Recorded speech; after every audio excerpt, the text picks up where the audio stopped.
Yo, what's up, everybody? Welcome back to another episode of the Real Heroes Show. You got Cory and Nick with you as always. And in today's episode, we are talking about today's episode of The Bad Batch, Star Wars, episode 4, titled Cornered. There was a lot going on in this episode. We had Bad Batch running out of fuel, looking for resources. We had droid shenanigans. We had bounty hunter shenanigans. We had prequel throwbacks, all sorts of good stuff. Lots of spoilers today. If you haven't caught up to episode 4, please head over to Disney Plus and watch it first and then come back and see us. Nick, how are you today? Doing well. Glad it's Friday. Yeah, me too. I almost forgot the spoiler part because I'm so damn tired. Yeah. Got that in there. So I've watched this episode twice now. What did you think of it? I didn't think it was too bad. I don't know if it's my favorite of the 4 that have come out so far. While it was good, I did think it had a little bit of some filler things to it, but I still enjoyed it overall. Yeah, it was more like an adventure instead of something that kind of progresses the story a little bit. But right. I mean, I think some important tie-ins, obviously. Oh yeah, very much. Fennec Shand showed up in this episode, which we saw her in the trailer. We knew she was going to be in the show, but we didn't exactly know when. And boy, she was badass in this episode, man. Yeah, pretty ruthless to a degree. Yeah, she headbutted Hunter and took him out. She took Wrecker out with one shot to the head.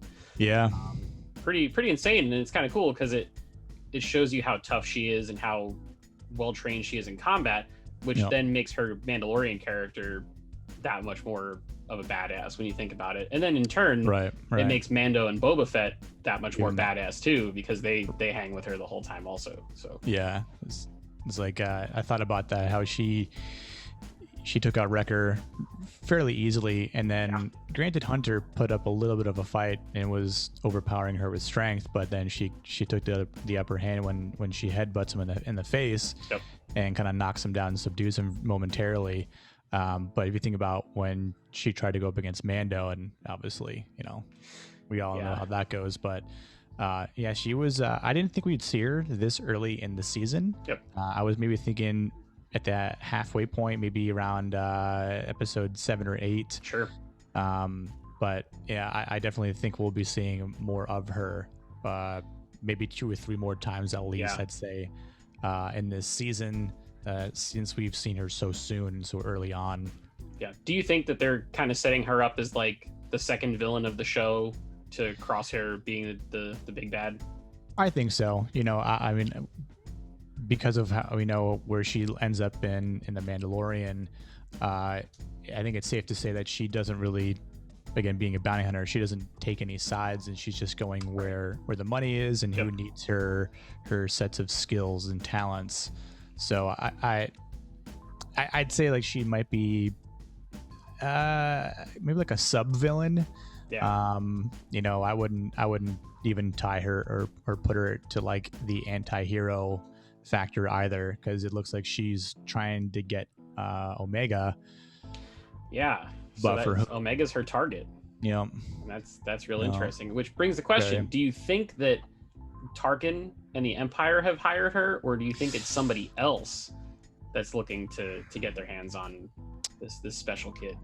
I thought about that, and I kind of rewound that last the last few minutes a couple times, just to think about it a little bit more, if there's anything I missed or if there's any clues. Didn't see anything.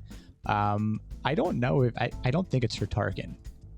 I don't think he has any care or real prior knowledge to who Omega is. I don't know if the Camino Prime Minister hired a bounty hunter. Obviously, they've worked with bounty hunters in the past with Jango Fett, so I don't think they would. You can cross that off the table. But I think it's possible it's the Prime Minister, but I wouldn't be surprised if it's someone else who knows who Omega is. The bigger question is, who is that person, right? That? Yeah. I thought about it might be Crosshair. If Crosshair knows that Omega's with them, which he does, because she shot at him, right? maybe he's kind of going behind the Empire's backs, or Tarkin's back, maybe not to have his own agenda, but to find a way to hunt them down, because he knows who they are as the Bad Batch. So I wonder, it's interesting if the theories that people are coming up with are true and she's Force sensitive. Yeah, I wonder if a Jedi might have put the bounty out for the kid, and in like one of those like don't kill it type things, please only bring it in alive, because they're like trying to salvage as many Force sensitive beings as they have left after Order 66. But I don't know, I'm digging the mystery around her. There's clearly something going on with Omega that we don't know about yet. Very excited to see what it is. This would be really cool. I don't know if it really fits up timeline wise, but and again, I don't know if they'd ever do this, but what if it was Giancarlo? Oh, like a young Moff Gideon? Young Moff Gideon. Oh shit. Yeah. Maybe. That'd be pretty cool. Yeah, I'd be down. If he's trying to go that route, if she is somewhat Force sensitive to a degree, and they're trying to, confiscate these kids or anyone that's a youngling. So yeah, we do know that in the Empire in the early days there were lots of people that were trying to win the early favor of the Emperor. So Tarkin was doing his thing, Krennic was there, Thrawn, they all had different projects they were working on. Maybe a young Moff Gideon is trying, and maybe we'll see him fail and then kind of fall out of favor with the Emperor, which would be pretty amazing. So let's talk about Echo for a second. So Echo gets sold to some guy at this some junker trader. Yeah, it's like a pawn shop of sorts. Under the guise that he's a droid, because he's basically half man, half machine. He then, using his tool on where his right hand used to be, takes off all the droid's restraining bolts and deploys them to go fix their ship. Smart. Do you think that Echo is going to kind of be like a bridge between humans and droids for the Bad Batch to use droids to their advantage? I think so. I think at this point it's the only way they can have an advantage, since they're so and highly outnumbered, right? I mean, they've got to try and use their resources. And I mean, I thought it was kind of funny how Hunter, I don't want to quite say hoard them out or anything, but because $2,000. Yeah, but it's kind of funny how he's like, my life's worth more than 2,000 credits or whatever, and he tries to go double up, and he's like, 1.5. So it was kind of funny, because he did look like a droid, and I think that was his intention, but how that backfired. I like how the protocol droid tried to threaten him, and then he's like, we'll see about that. Here's my blaster. I don't think a protocol droid has ever been truly threatening before. No. He was like, I'll take your complaint. Yeah. This is good stuff. Put you out of service. Yeah. So also, did you notice when Omega was playing with the little doll of the clone trooper that Echo kind of looked at it all sad? Yeah. I was like, damn, dude, that's like, he's been through a lot.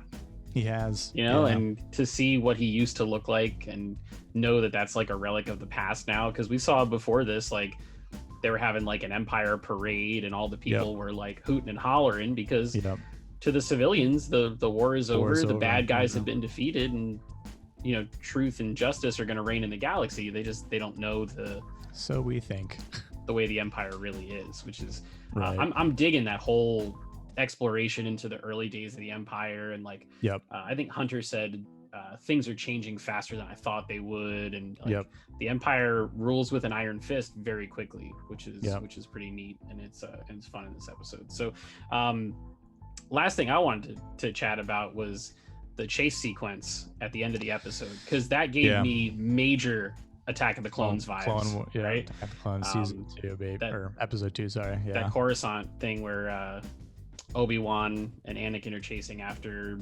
Jango Fett's little hired hand there.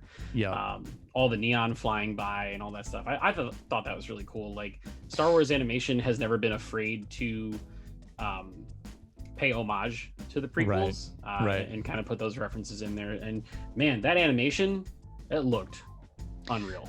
It was stellar, as we've seen throughout the season so far. They're not afraid to incorporate new things, show new things, touch back on old parallels from the prequels. Now, obviously, we said before in the last episode for the original trilogy, but yeah, I mean, it's great to see what they've done.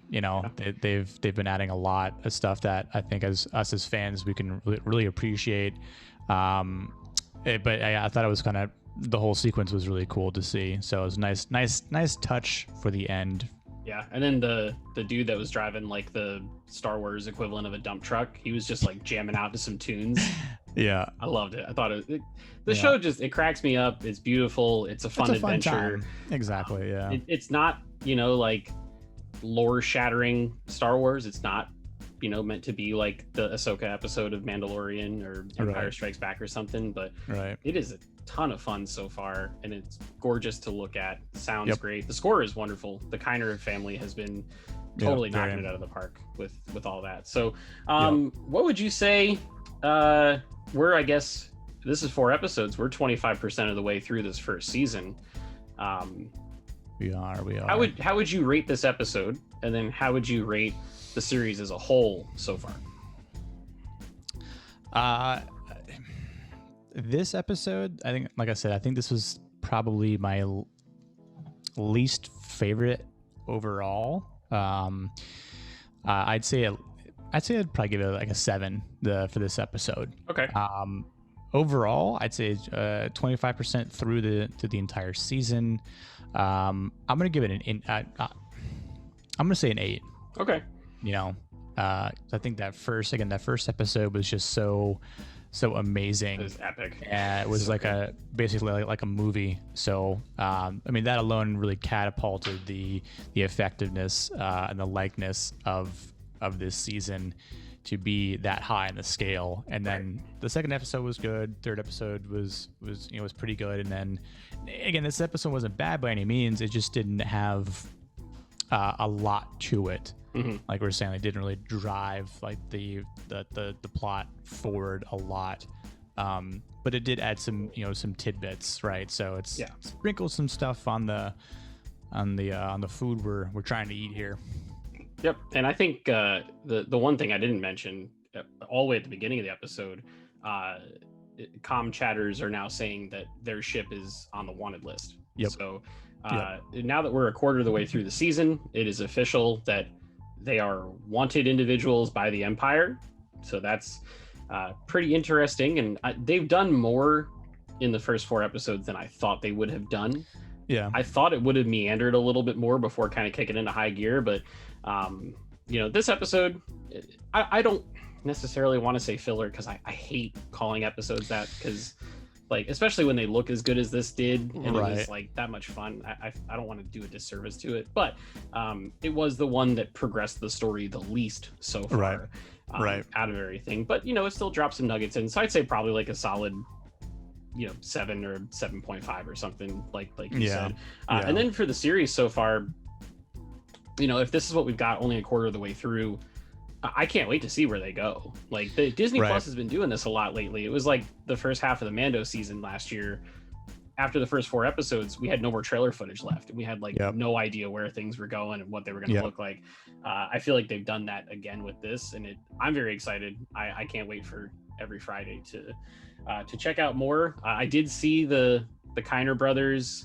They posted a tweet last weekend saying, is it normal to cry while working on the music for the finale of a show? And then they hashtagged the Bad Batch, and I was just like, oh no.